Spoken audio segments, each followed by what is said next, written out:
Mi nombre es César Sánchez, mejor conocido como Edward, y vengo a contar mi historia en Voces y Sueños.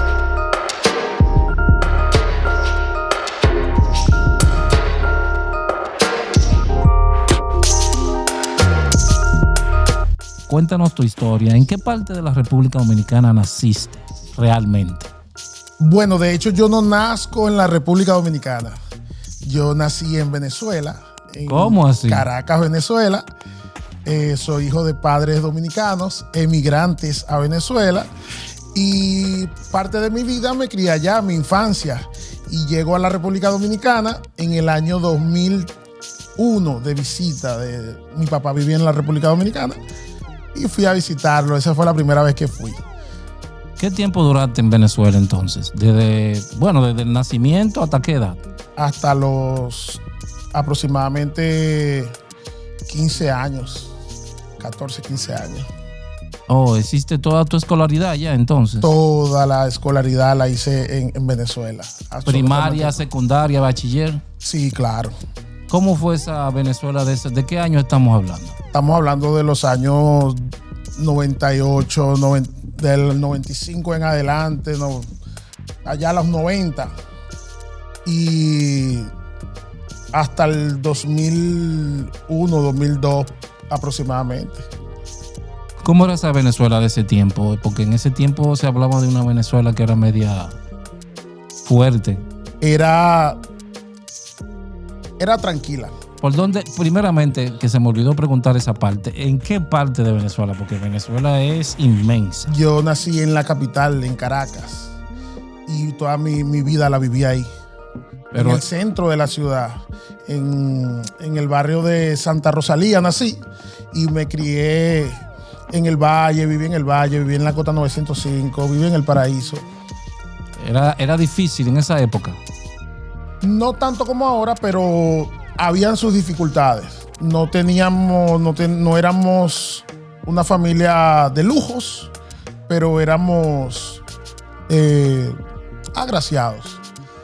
Vivíamos en una casa, teníamos techo, comida, acceso a la educación y ropa. ¿Cuándo tus padres entonces deciden retornar ya otra vez a la isla, a la República Dominicana? ¿Y por qué? Mi padre retorna a la isla cuando yo nazco. No a la isla. Mi padre viene aquí a los Estados Unidos. Se vino como venían antes, de manera ilegal. Y vivía aquí en los Estados Unidos cuando yo nací. Él fue allá. Tengo fotos, algunas fotos que veo en un álbum de recuerdos, él cargándome. No tengo ese recuerdo en mi mente. Pero mi madre no regresa a la isla. Mi madre se queda a vivir toda su vida en Venezuela. Ella nos tuvo a nosotros allá, nos crió allá, vivió allá. Todavía ella siente un gran amor por su Venezuela, que la vio crecer desde muy temprano, desde adolescente. Y ella desarrolló su vida allá prácticamente. No tiene como ese apego más por un país que por otro, sino ella ama a su Dominicana y ama a su Venezuela al igual que su país natal. Ok, entonces, ¿cuándo retornaron? Porque dice que tuviste un tiempo en República Dominicana. Sí, mi padre retorna en el año 98 de aquí desde Estados Unidos. Mi madre se queda en Venezuela. Mi padre me manda a buscar a mí, a mi hermana. Somos dos hermanos, de padre y madre. Y mi hermana regresa a Venezuela y yo me quedo en Dominicana con mi papá. ¿De qué fecha estamos hablando? Estamos hablando del año 2001. Marzo, abril. En verano de 2001. Y viví con él hasta el 2007, pero me mantenía viajando a Venezuela, Dominicana, iba a visitar a mi madre, me quedaba con mi padre y así sucesivamente. Mi mamá iba allá a la República Dominicana y así nos manteníamos todos los años. Ella iba o yo venía, siempre teníamos esa constante relación, llamadas, cuando en ese tiempo las llamadas eran difíciles, pero aparecían, estaban ahí en disposición. ¿Qué comenzó a hacer Edward entonces en la República Dominicana? ¿A qué edad fue que llegaste ya? ¿15, 17, Yo 18? llego alrededor de 16 años a la República Dominicana, 15, 16. Yo llegué a los 15. Me recuerdo que cumplí 16 allá. Y lo primero que empecé a hacer es vagancia, el oficio de la vagancia. Mi padre me inscribe en unos cursos de electricidad, de varios cursos a hacer para matar el tiempo, pero no era como mi norte. No quería eso. Al principio yo quería estudiar algo que fuera conmigo, algo que ya yo había visto, algo que ya yo no lo había visto como carrera, sino algunas personas que estudiaban eso. Yo quería estudiar antropología. Y como que hacer cursos de electricidad, que era algo como muy distante a lo que yo quería, nada más era para ocupar mi tiempo. Pero eso comencé a hacerlo, me fue gustando. En esa época, en esa etapa de mi vida, ya yo comenzaba a ver la vida de una forma, no tanto como un adolescente, sino más como un adulto, porque yo sabía que tampoco la electricidad me iba a dar lo que yo quería. Era como algo solamente para tener algo en que entretenerme, algo para estudiar, para no sacar mi enfoque de los estudios. Y hice unos cuantos cursos. ¿En qué lugar de la República Dominicana fue que llegaste? Me dijiste que al Distrito Nacional. Yo llegué al Distrito Nacional. ¿Pero en qué lugar? Yo llegué en el kilómetro 7,5 de la Independencia. Oh, sí, conozco esa zona. Eso es ahí casi en el centro de la ciudad. Vivíamos ahí con mi padre. ¿Llegaron ahí primeramente y se mudaron o ahí? No, siempre vivimos ahí. Desde que llegamos ahí. Me recuerdo que cuando llegamos a la República Dominicana, mi hermana y yo, llegamos a la casa de mi abuela. Porque llegamos con mi tía. Me siento incómodo diciéndole tía porque es mi madre, es una persona que nunca se ha separado de nosotros tampoco. Al igual que mi madre, nos criaron juntas. Y llegamos con ella a la casa de mi abuela. Y ahí en ese mismo día mi papá nos fue a recoger y nos fuimos directamente a la casa de mi papá, donde vivíamos siempre, donde nos desarrollamos allá en la República Dominicana. Y nos manteníamos con también esos viajes a donde mi abuela, que vivía en Los Frailes, a la casa de mi papá, y siempre nos manteníamos en esa constante búsqueda familiar y ese constante roce con la familia. Pero sí, llegamos al centro de la ciudad, en kilómetro 7,5 de la Independencia, en la urbanización Alfimar. Cuando te pasó la etapa de vagancia, como me dijiste anteriormente, ¿qué comenzaste a hacer? ¿Fuiste a la universidad? Tú me dijiste que terminaste todo en Venezuela. ¿Tuviste que convalidar todo eso? Tuve que hacer muchas cosas en República Dominicana. ¿Por qué? Porque en la República Dominicana los extranjeros tienen que pasar una etapa de prueba. Las pruebas nacionales de la República Dominicana, tuve que coger pruebas nacionales de 4º y de 8º grado. Tuve que ir a la escuela.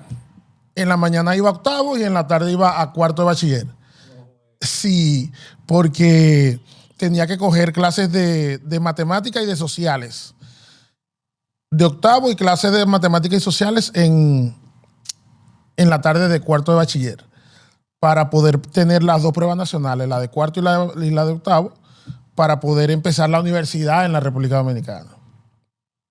Ya cuando termino mi época de vagancia, que comienzo ya a enfocarme en los estudios, yo me enfoco en la carrera de Derecho.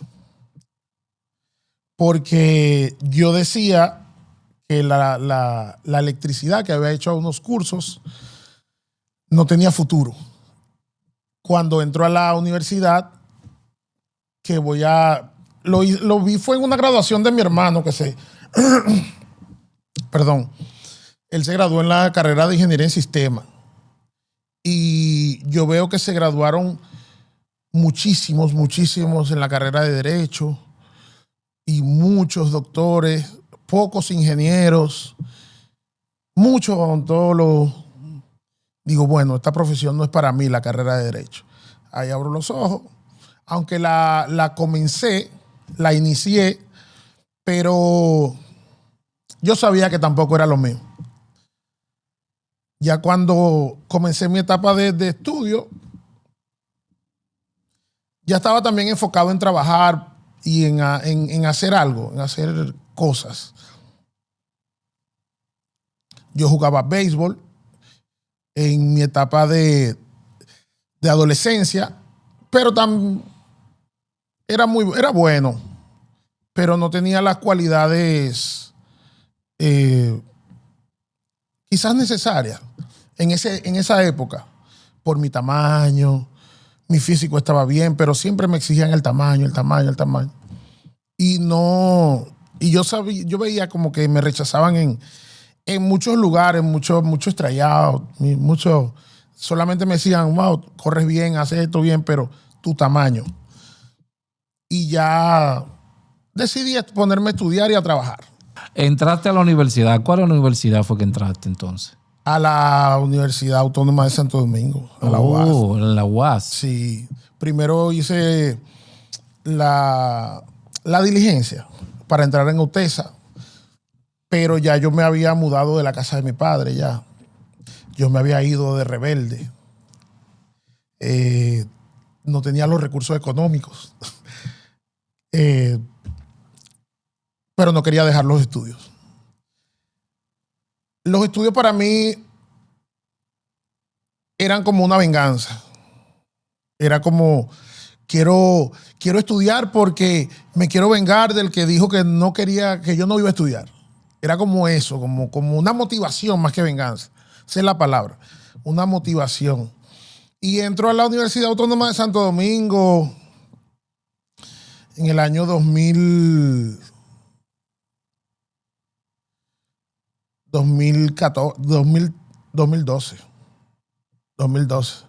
Entró a la Universidad Autónoma de Santo Domingo. ¿Con qué carrera? Con Derecho. Con Derecho, inicié la carrera de Derecho. Pero me aburría, no me gustaba.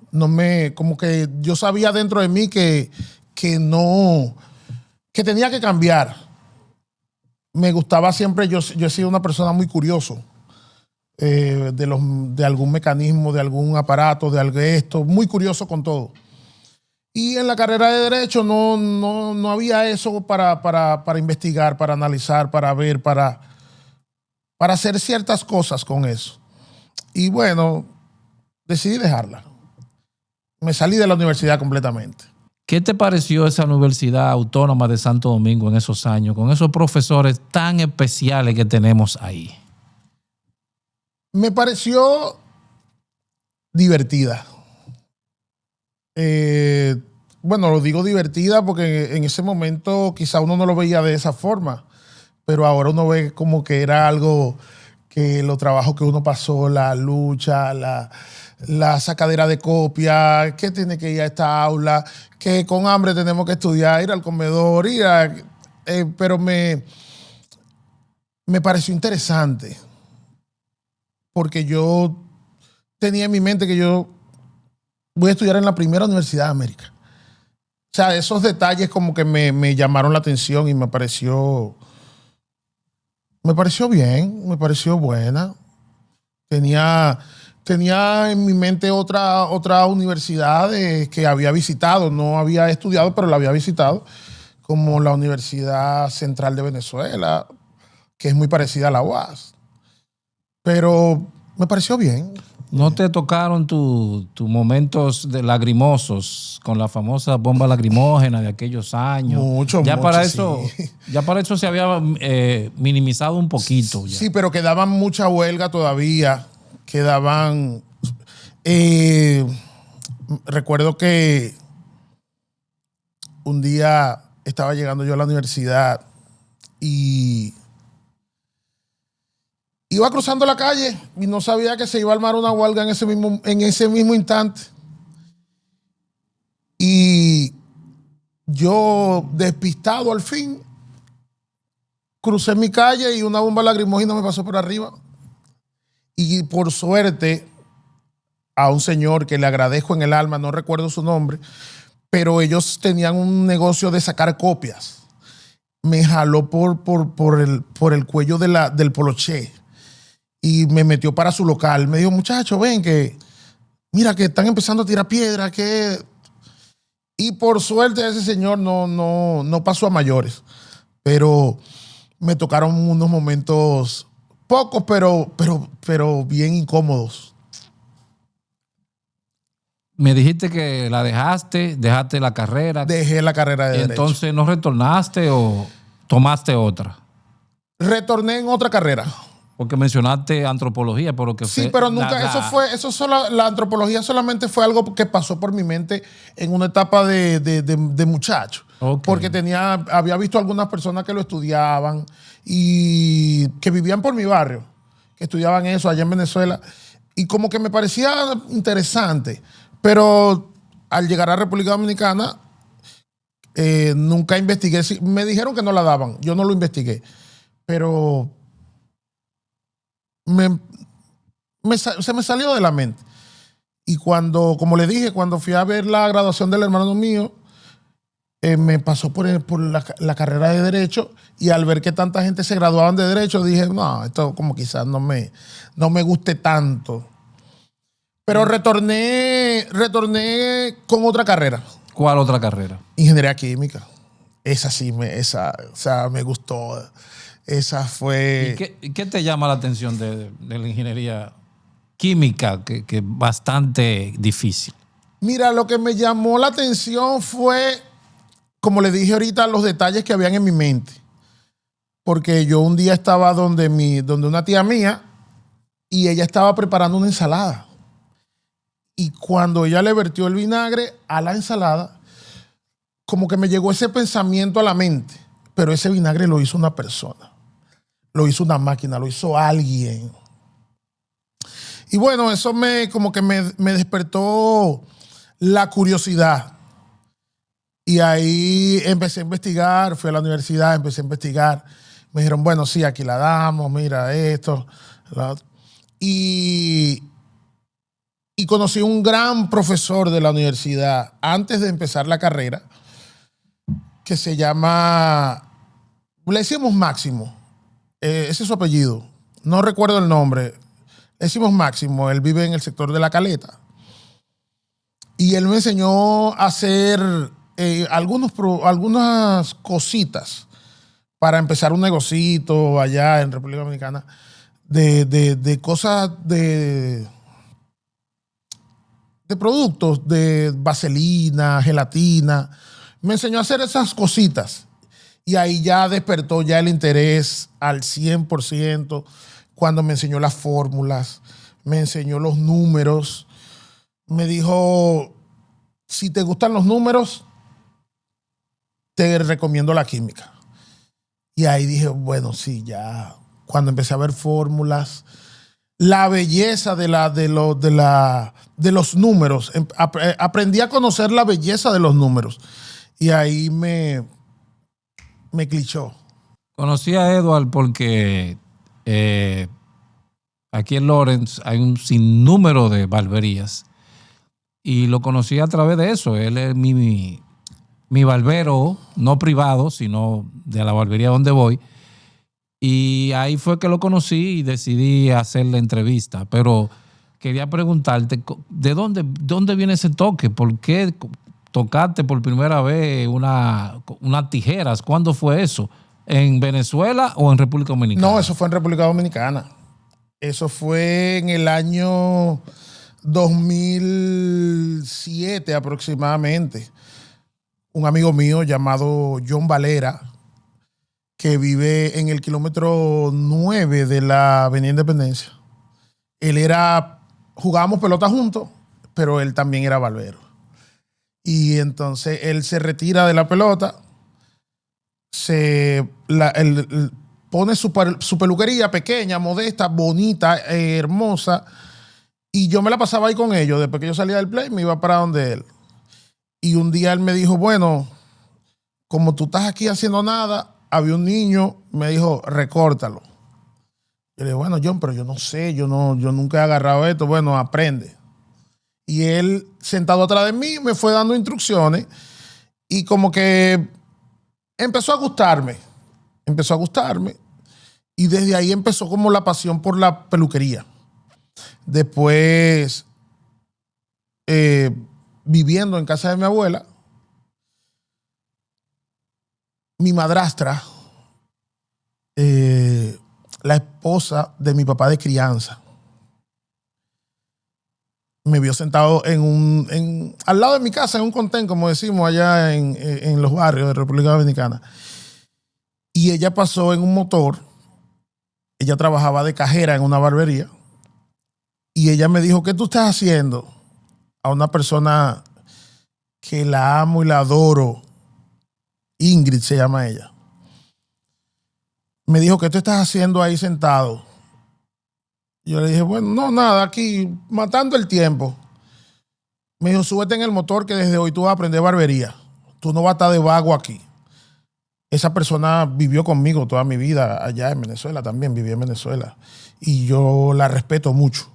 Era la esposa de mi papá de crianza. Y me llevó a la peluquería donde ella trabajaba. Y ahí empecé a aprender lo que eran los conceptos de la barbería. Ya formalmente. Ya decidí, bueno, déjame hacerme peluquero.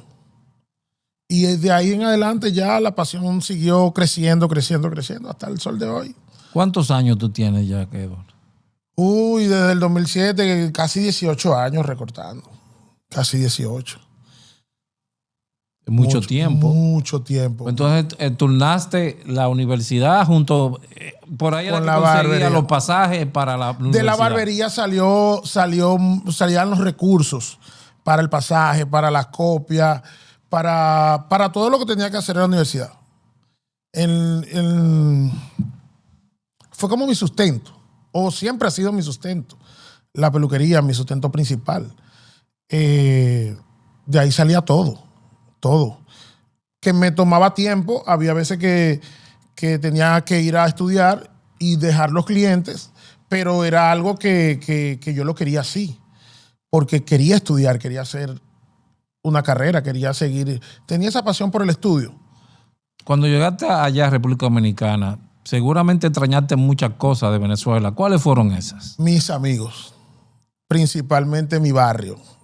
Ya yo vivía... ¿Y la comida? ¿Y la comida? ¿Algo en específico? No la extrañé. En las arepas venezolanas, sí. Esa es mi comida favorita. La extrañaba. Pero no fue un cambio tan drástico porque mi mamá, como le dije, es dominicana. Y siempre lo mandaba. Siempre nos hacía nuestra comida dominicana. Y cuando llegó ya a República Dominicana, ya estaba acostumbrado a la comida ya. Ya lo único que extrañaba eran las arepas, pero no era algo que no podía manejar. Lo sustituí por el plátano. No me aplatané, como decimos allá en nuestro país. De América del Sur al Caribe y de Caribe a la América del Norte. ¿Cómo fue ese trayecto? Fue un proceso largo, fue un proceso de mucha espera, un proceso de paciencia, porque yo sabía que iba a llegar, pero nunca me desesperé. Bueno, sí me desesperé en un momento, pero lo tomé con calma. Ya cuando vi en la República Dominicana que mi mamá se muda para acá, para los Estados Unidos, Ella pasó su proceso, se quedó aquí en los Estados Unidos, hizo su residencia y hizo la petición de nosotros, de sus 4 hijos. Y yo sabía desde el momento que ella lo hizo, que fue en el año 2011, 2012, ya mi hija había nacido. Desde el año a finales de 2012 o principios de 2013. Desde ese momento ya yo sabía que venía. Pero nunca lo tuve en mente, que nunca me recordé de eso, nunca. Pero sabía que estaba ahí. Sabía que solamente era esperar mi proceso y tener paciencia. Hasta que en el año 2019, mi otra madre, a finales del diciembre de 2019, el día 27 de diciembre del 2019, cuando ella retorna, ya ella vivía aquí en los Estados Unidos, cuando ella retorna aquí a los Estados Unidos, le dije, bueno, mami, si en este año no me salen los papeles, a Teñola me voy. Ese fue mi momento de desesperación, pero solamente fue ese momento de hablar con ella. Fue hasta el momento que hablé con ella que eso fue una desesperación de 10 segundos, 20 segundos, porque mi madre es muy paciente, muy hermosa, que la amo, la adoro. Margot, te amo. Me dijo, hijo, cálmate, que tú sabes que el tiempo de Dios es perfecto y lo tuyo viene. Lo tuyo viene. Eso fue como la escuché, solamente escuchar la voz de ella me calma. Ella sabe cómo, como decimos allá, cómo entrarme. Ella sabe cómo calmar loco, cómo calmar su loco. Y me dijo, mijo, cálmate, estate tranquilo, lo tuyo viene, el tiempo de Dios es perfecto. Tú vas a llegar. Tranquilo, que yo sé, yo confío en ti. Ya ella vio cómo yo estaba en la República Dominicana, vio mi trabajo, vio quién yo era, porque ella tenía mucho tiempo aquí en Estados Unidos. Teníamos mucho que no nos veíamos. ¿Qué hacías allá? En mi barbería, trabajaba en una empresa, ya yo estaba desarrollando, no me había graduado, pero estaba desarrollando parte de mi carrera en una empresa de la República Dominicana. Como químico. Sí. Y asistente, auxiliar, perdón. Y después pasé a ser el químico de esa empresa. Pero también tenía mi negocio de productos de limpieza. Todavía tengo mi negocio de productos de limpieza allá en la República Dominicana. Y Trementina. No. Solamente nos enfocamos en cloro, desinfectantes, jabones líquidos, champú. Y estamos incursionando ahora en lo que es la industria automotriz. Pero dar nombre, Edward, puede dar nombre. Claro, industria Evox, para todo el que quiera. Industria Evox, falante. Ahora estamos incursionando en lo que se llama el desgrasante, el champú para vehículos. Y vamos a irlo desarrollando poquito a poco esa parte. Pero si nos enfocamos mucho en el cloro, en todo lo que es limpieza del hogar. Pero tu deseo era venir para América del Norte. Sí, claro, era no era mi sueño, pero tenía ese deseo de conocer, de venir, de ver, de por qué Estados Unidos es tan atractivo. Pero no tenía como después que escuché a mi madre, como le dije, no tenía el afán de que me voy y me tengo que ir. No. Yo sabía que mi momento iba a llegar. Y yo seguía desarrollándome. Ya tenía negocios, estaba haciendo cosas, estaba haciendo buenos negocios, me estaba yendo muy bien. Y por eso quizás no llegó más el desespero, porque me estaba yendo bien. No me puedo quejar. Estaba bien. ¿En qué año te llega el momento de la famosa cita? Me llega en el año 2020. Que eso es algo como curioso. Y a la vez Dios tenía puso a mi madre Margot para que para que me calmara, porque le dije que ella fue, cuando retornó para acá en diciembre, 27 de diciembre del año 2019, me quedo tranquilo, me quedo trabajando. Llega la pandemia en el año 2020, en marzo del 2020, 20 de marzo del 2020 llega la pandemia, nos encierran a todos. Y en ese mismo momento, cuando nos encierran, me llegó un mensaje. Yo nunca revisaba correo, yo tenía un correo aparte para los negocios y eso, pero mi correo personal como que nunca lo revisaba. Y ese día veo un correo, decidí abrirlo, me llegó el correo y lo dejé y en la noche lo abrí cuando creo que estaba sentado en la computadora viendo una película. Y abrí el mensaje porque decía Visa. Vi que decía en la última parte del mensaje, en la última parte del título del mensaje, decía Visa. Cuando abro el mensaje que veo que es Visa, que lo leo y lo traduzco, decía, esto no es una visa.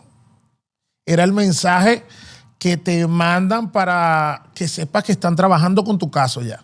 Que ya tu caso está en manos de la embajada trabajándolo. Y eso me emocionó. Dije, ya quizá lo logré. Llamé a mi abogado migratorio, mi abogada allá en la República Dominicana, y llamé a mi cuñado, que es abogado migratorio aquí en Estados Unidos. Y él me felicitó, me dijo, mira, ya están trabajando tu caso, no te desesperes, estate tranquilo, no te cases. Me dijo todo lo que tenía que hacer. Cálmate, que ya ellos están trabajando, te van a llamar, te va a llegar tu cita. Y precisamente en ese año me llegó ese primer mensaje. Pero la cita me llega en el año en 2022. En febrero del año 2022 me llega la cita. Pero no fue una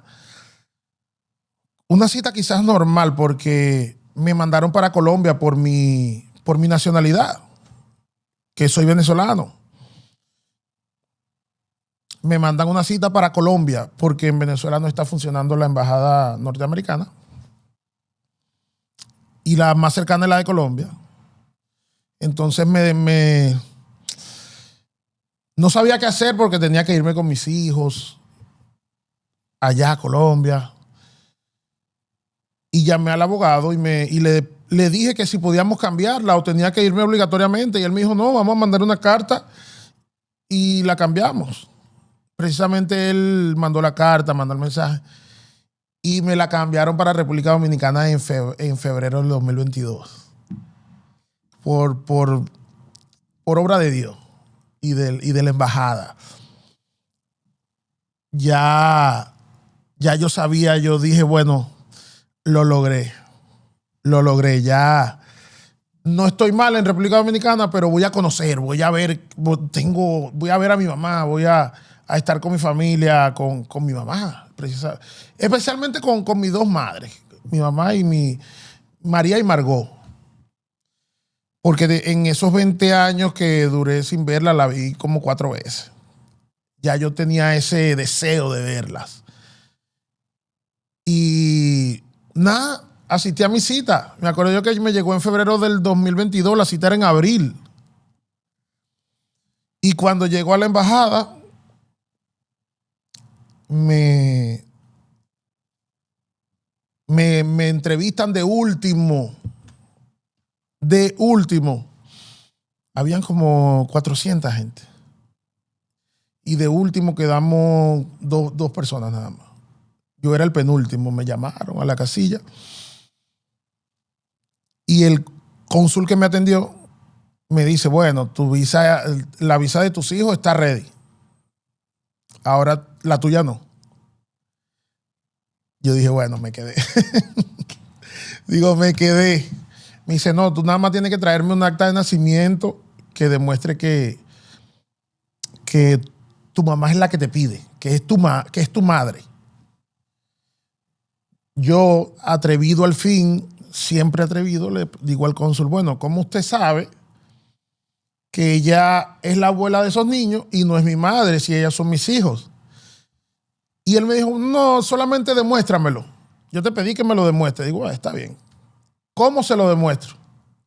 Me dijo, bueno, búscame un acta de nacimiento de Venezuela que diga que ella es tu madre. Wow.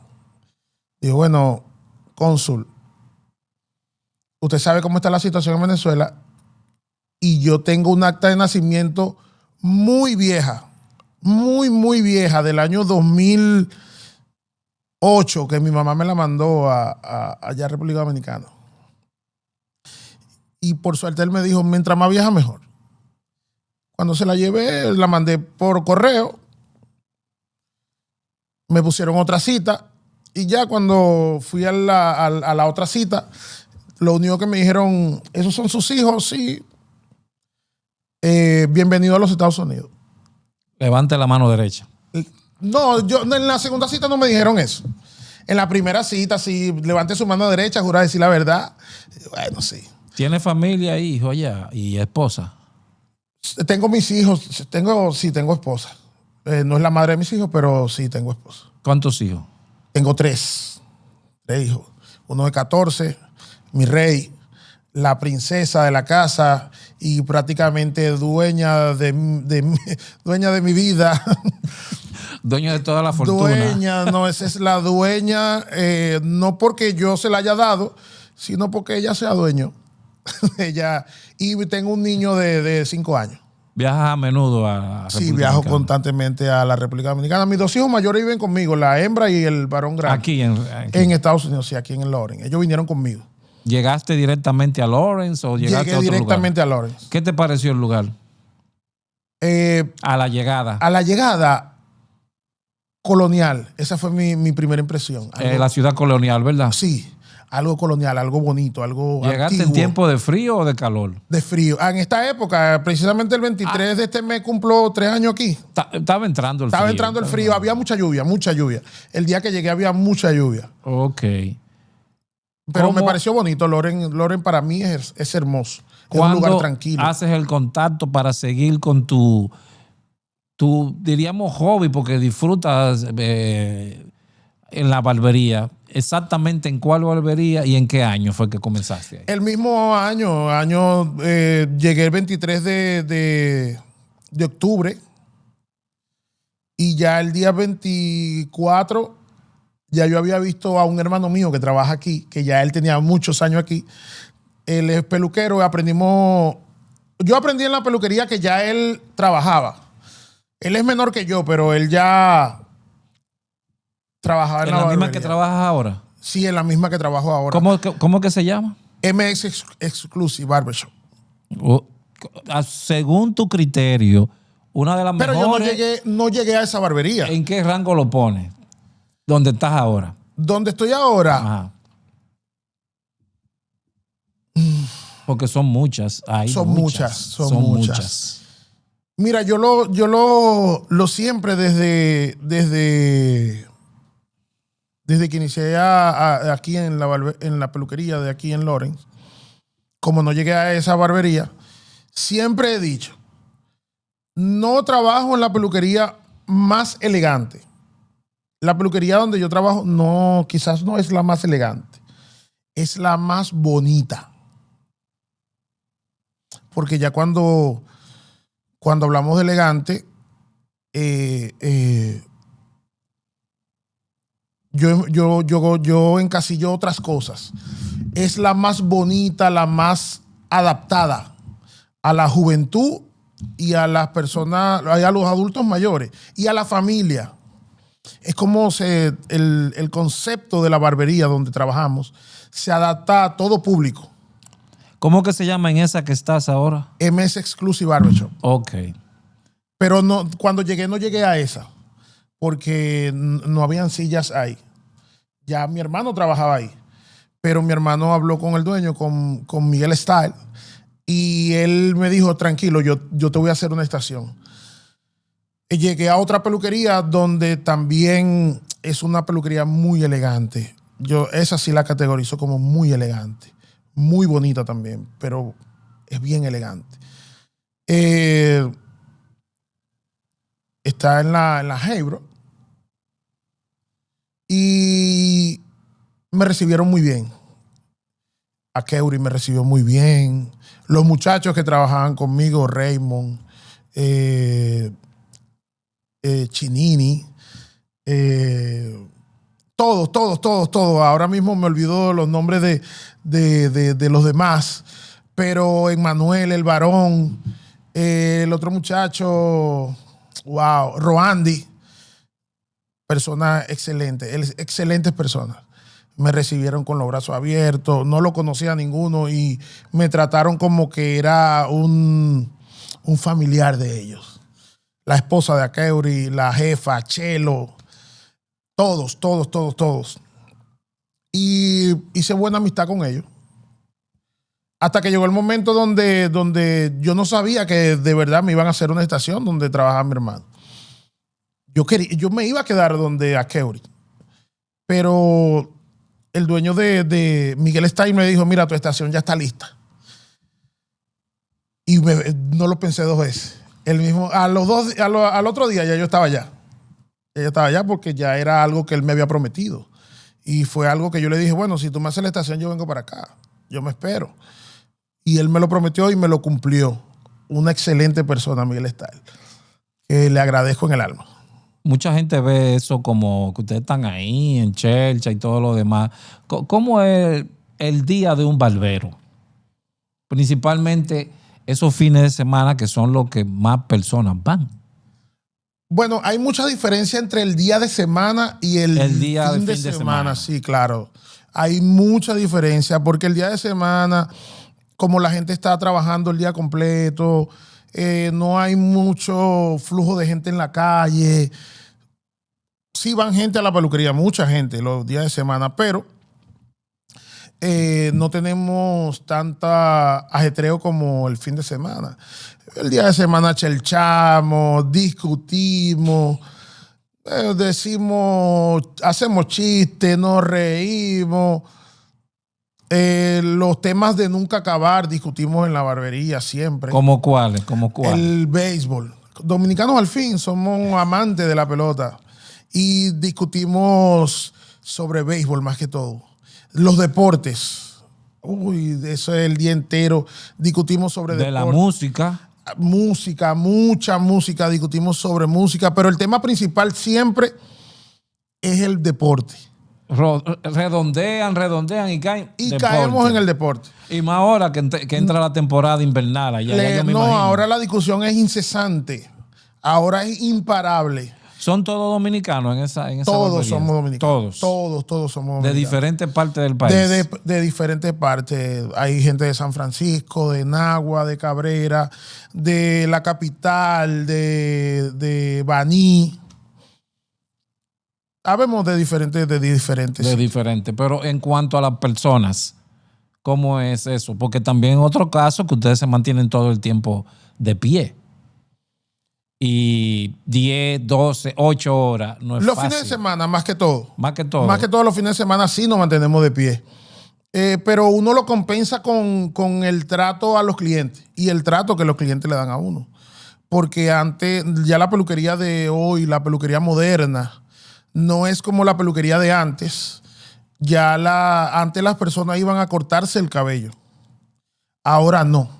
Ahora los hombres, más que todo, van a relajarse, a discutir el tema de la pelota, a discutir el tema de la barbería. Eso es como una relajación para nosotros los hombres. Pero ustedes son como un psicólogo moderno. Un musicólogo moderno, un consejero. Un consejero. Un psicólogo que escucha. ¿Te han pasado cosas así con algún cliente? Claro. Nosotros los peluqueros somos... Que van y lloran allá y todo. Tenemos que escuchar, tenemos quizás más historia que los taxistas. Claro, mucha más, porque... Cuéntame una historia de esa vez. O cuéntanos, porque son mucha la gente que van a ver esta parte aquí. No. Claro, sin nombre. Sin nombre. Te puedo contar una historia de una persona que se casó con una muchacha, muy enamorado, que recientemente la estábamos hablando allá en la peluquería con la misma persona que nos los contó, con el protagonista de esa historia. Él se casó muy enamorado y la muchacha lo dejó. Quizás incompatibilidad de caracteres, pero se separaron. Y él quedó tan dolido, que todavía hasta el sol de hoy él habla de eso. Pero primero lo habló conmigo personal, porque me pidió el consejo de cómo lo hacía para salir de ese trance, de ese mal momento, que no quería separarse él, pero quizá ella tenía sus razones. Y hablé con él, nos sentamos, hablamos. Ya él habla el tema un poquito más abierto, pero sí, nosotros escuchamos todas las historias que usted se pueda imaginar. Todas, porque el trabajo de nosotros es un trabajo personalizado. Yo siempre he comparado mi trabajo con el de un psicólogo, que es bien personalizado. Quizá el psicólogo tiene la facultad de tratar con los problemas de la gente, pero nosotros los escuchamos y le podemos dar un consejo a nivel de la experiencia, que ya tenemos experiencia de vida. En parte sí, en parte no. Y me explico. Nosotros, como le expliqué ahorita, ya la peluquería ha pasado de ser la famosa donde todo el mundo iba a hablar a otra cosa. Ya la peluquería es otra cosa. Pero si escuchar y hablar del tema que nos pongan los clientes es un chisme, bueno, sí somos chismosos. Sí. Porque el cliente te puede decir, mira, me está pasando esto en mi casa, o me pasa esto en el trabajo, o me pasó esto con tal persona, y uno le dice, bueno, mira, hazlo por aquí, hazlo por aquí. Si a eso le llaman chisme, sí.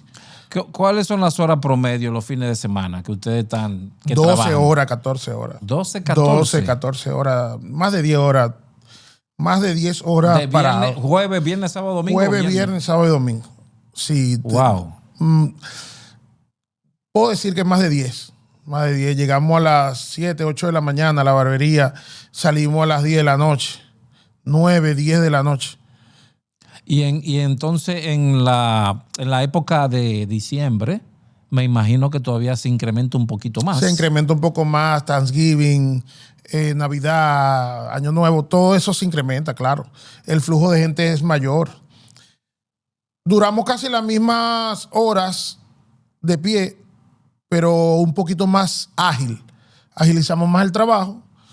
Si le dedicamos una hora completa al cliente en diciembre, no es que lo vamos a terminar en 15 minutos, pero le dedicamos 50 minutos, 40 minutos para agilizar un poco más el trabajo. Hablamos menos. Nosotros los peluqueros hablamos mucho. Hablamos menos y nos enfocamos más en el trabajo para agilizar esos días que son tan difíciles. Hablábamos de tu pasión por la lectura y por eso me exigiste que para la entrevista tenía que ser así como estamos aquí, con ese escenario detrás de Edward lleno de libros. Y me dijo, oye, me gusta. ¿Y cuál libro te encanta? Un libro que tú hayas leído que tú puedas decir, léanse ese libro. ¿Y por qué te gusta tanto la lectura? ¿Dónde fue que adquiriste ese? Bueno, la lectura ese hábito, porque es muy difícil. Es difícil hacer el hábito de lectura. De por sí yo no tenía el hábito de lectura cuando llegué a la República Dominicana. Ese hábito lo crea mi padre. Mi padre, César Warner, que me engendró. Porque tengo un padre de crianza, soy muy afortunado. Tengo un padre de crianza y tengo un padre que me engendró, que los amo a los dos por iguales. Los amo y los adoro. Al igual que tengo dos madres. Yo tengo muchísimas madres. En mi familia a todas le decimos madre. Pero el hábito de la lectura llega por él, a la mala. A la mala. Él leía mucho los periódicos. En mi casa llegaban 5 periódicos. Llegaba el Diario Libre, El Día, el Listín Diario, El Hoy. Muchísimos periódicos de allá de la República Dominicana. Y mi papá los leía todos. Y yo le decía, papi, pero si este periódico dice lo mismo que aquel, es la misma noticia. Algunos tenían otras columnas más desarrolladas, pero era la misma noticia. Si pasaba algo con algo en el país, lo iba a decir en la primera plana de todos los periódicos. Y él me decía, no, déjame tranquilo, déjame leerlo. Lo leía todos. Y él me decía, ponte a leer, ponte a leer, ponte a leer, ponte a leer.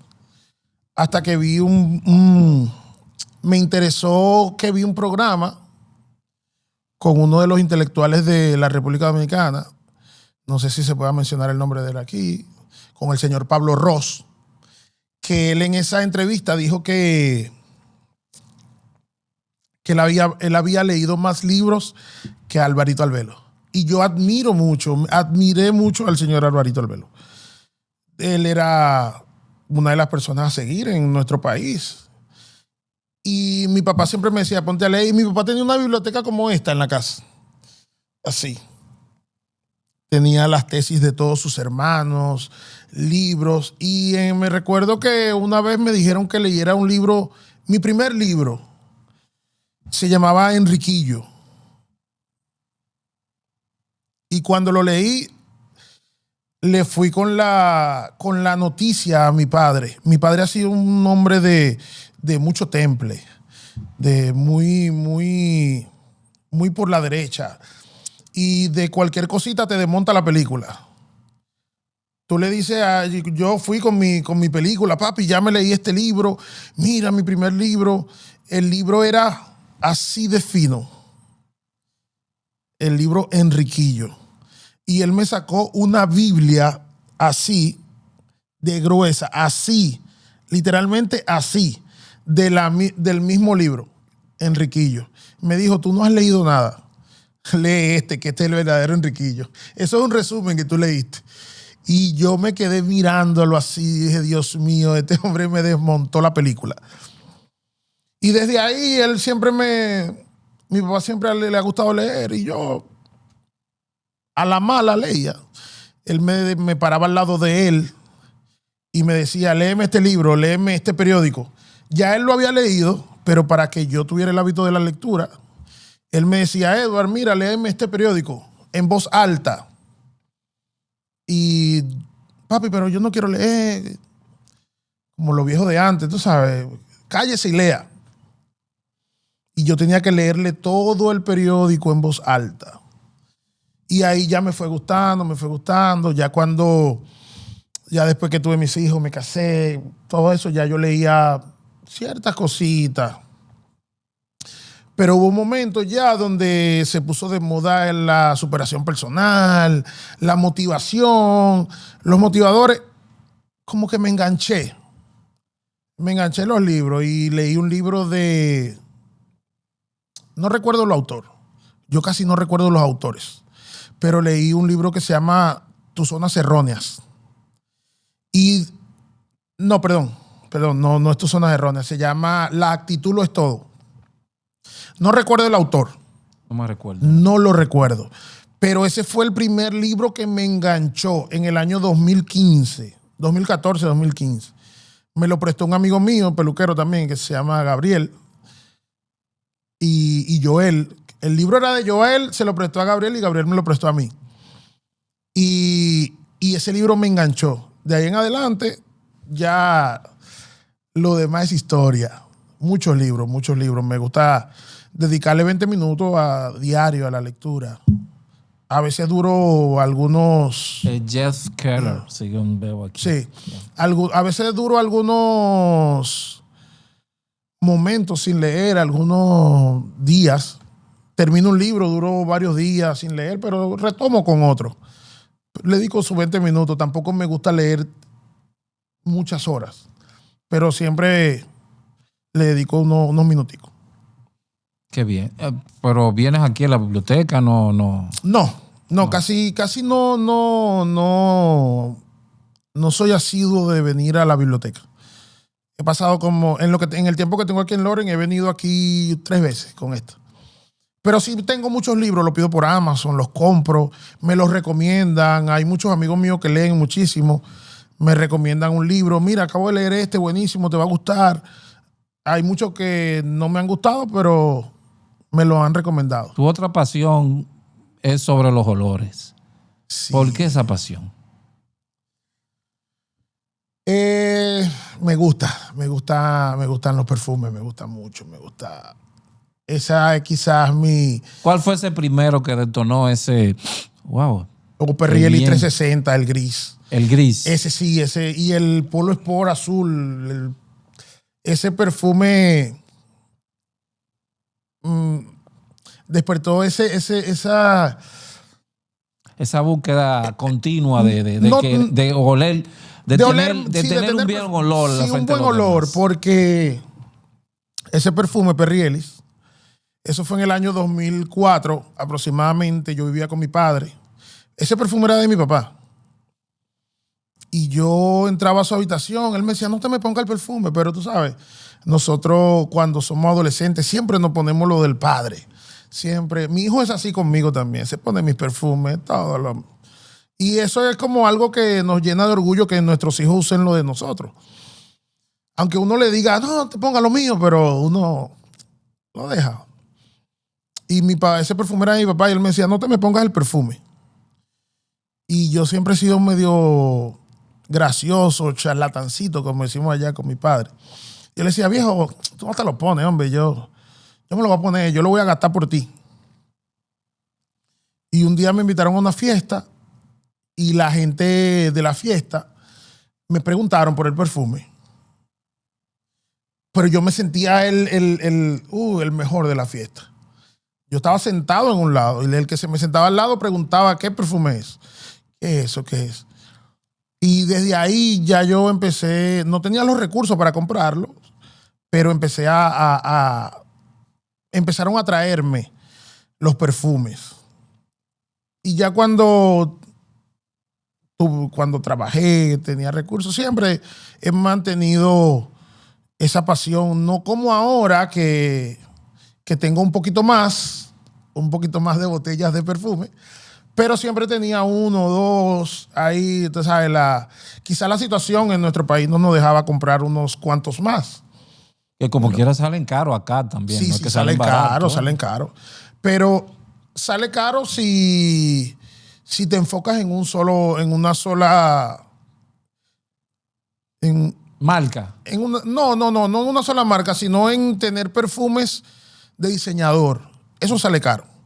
Hay muchos perfumes que son muy baratos. Quizás mi perfume favorito cuesta $20. Mi perfume favorito es muy barato. ¿Cuál es? Se llama Real Men. Pero ese perfume me lo regaló mi hermano en un viaje que hizo en ese mismo año, 2004. Me lo regaló mi hermano. Y ese perfume me ha gustado toda la vida y siempre lo he comprado. Un perfume muy viejo, huele muy bien y es muy barato. No es un perfume de diseñador, es un perfume de nicho, lo que le llaman nicho, que son las casas que se dedican solo a perfume. Porque los perfumes de diseñador, ya esas casas se hacen otro tipo de cosas también, ropa, carteras, perfumes, todo. Y sale caro, pero si tú lo sabes, te sabes informar en las páginas de perfume, fragántica, ese tipo de cosas, quizás no salga tan caro. Hay perfumes de diseñador, claro. Hay perfumes caros que ningún perfume barato se le pega. Pero hay perfume barato que ningún perfume caro tampoco le lleva mucho.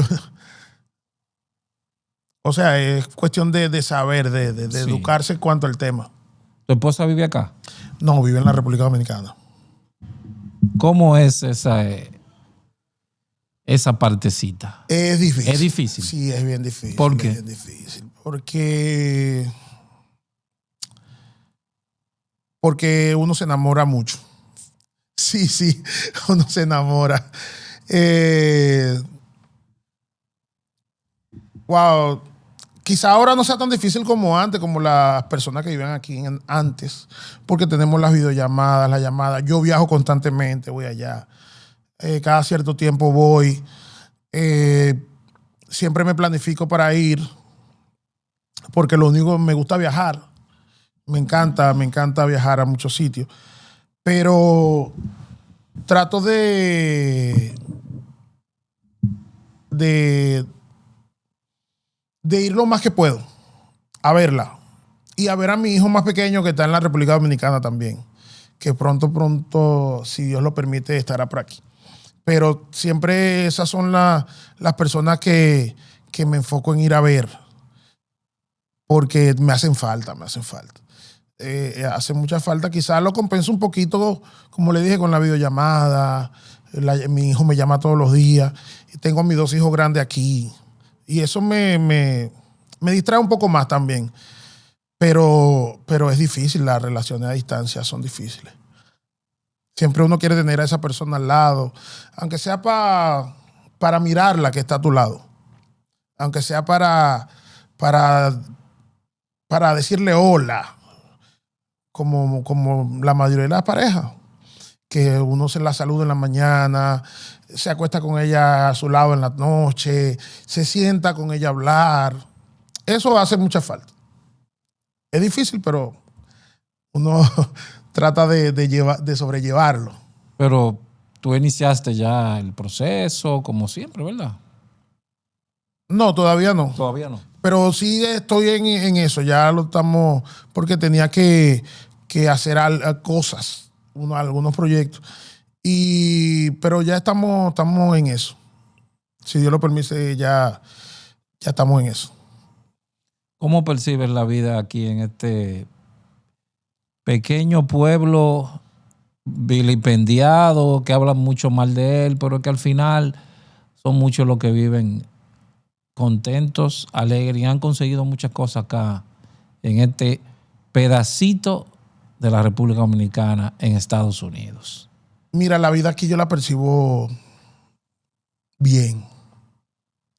No te voy a decir que es una vida mala, una vida... No, aquí es una vida bien. Loren es un pueblo, como le dije ahorita, muy cultural, muy de nosotros los dominicanos. Es como usted dice, un pedacito de la República Dominicana. Y lo percibo como una vida tranquila, una vida de oportunidades. Loren tiene muchas oportunidades. Loren tiene mucho que ofrecer. Este pedacito de pueblo, este pedacito de República Dominicana, este pedacito de nosotros, que es pequeño, tiene mucho que ofrecernos a nosotros. Aquí este pueblo te ofrece estabilidad, te ofrece tranquilidad, te ofrece muchísimas cosas. Diversión, entretenimiento, todo. Aquí tú lo tienes todo en un pedacito. ¿Cómo te visualizas aquí viviendo para siempre o piensas retornar a la República Dominicana? Me visualizo aquí. No es en cuestión de abandonar mi país, la República Dominicana, pero aquí tengo tranquilidad. Aquí tengo, por llamarlo así, un poquito más de paz, un poquito más de seguridad. No es que en mi país no lo hay, sí lo hay, pero aquí hay un poquito más. Y me visualizo aquí toda mi vida ya, tengo hijos. Si mis hijos quieren ir a su país, a nuestro país, República Dominicana, bueno, iremos. Trabajamos y reunimos, nos enfocamos en cuando querramos ir y vamos un día. Nos pasamos un mes, una semana, lo que ellos quieran allá, bueno, sí, pero vivir, por ahora me visualizo aquí. En un futuro, claro, cuando uno quizá llegue a cierta edad que quiera retirarse en mi país, claro, ya sea Venezuela, la República Dominicana, pero sí me visualizo allá en República Dominicana en mi retiro. Por ahora hay que trabajar duro. Si pudieras enviarle un mensaje al joven Edward, que comenzó en República Dominicana con una máquina de sueños, ¿qué le dirías? No sea tan loco. No sea tan loco. ¿Por qué? Enfócate. Al joven Edward, no seas tan loco, brother. Yo lo sentaría como siento a mi hijo. Yo me veo reflejado en mi hijo. Mi hijo es una copia mía pequeña. Y yo lo sentaría como le digo a él, brother, no seas tan loco. Enfócate. No botes tu dinero. No pierdas el tiempo. El tiempo es valioso, el tiempo es oro. Vive y disfruta como siempre lo has hecho. Pero cuando tengas que enfocarte, enfócate. Porque cuando llegues al Edward de 37 años, al de ahora, vas a pensar en todo eso que uno hizo en el pasado. Quizás te sirve como experiencia, pero sí le diría eso. No seas un loquito. Enfócate y esfuérzate. ¿No sería la edad? Son procesos que hay que pasarlos. Yo entiendo que eso es un proceso que la edad te lo hace vivir. Es un proceso de la vida para tener la experiencia que tienes hoy en día. Pero también habemos personas, como le dije hace un rato, que pensamos un poquitico más allá. Y desde niño yo siempre tuve una visión un poquito más allá en todo lo que hice. Pero me dejaba llevar por el momento, porque estaba en el coro, porque esto, y a veces me desenfocaba. Pero hay que vivirlo. Sí, hay que vivirlo y hay que pasar ese proceso para poder tener la experiencia. Quemar esa etapa. Quemar esa etapa, son etapas de la vida. Y hay que tenerlas ahí como experiencia, como un aprendizaje. Pero yo ya el Eduardo de 37 le diría al de 16, al de 15, al de 17, 18. Le diría eso, no te desenfoques, no seas un loco, tú eres un tipo capaz, que desde muy chiquito, desde muy chamaquito sabías que eras capaz y muchas personas te lo decían, pero no te desenfoques. Mi nombre es César Sánchez, estuve aquí con el gran placer de conversar con mi amigo en Voces y Sueños.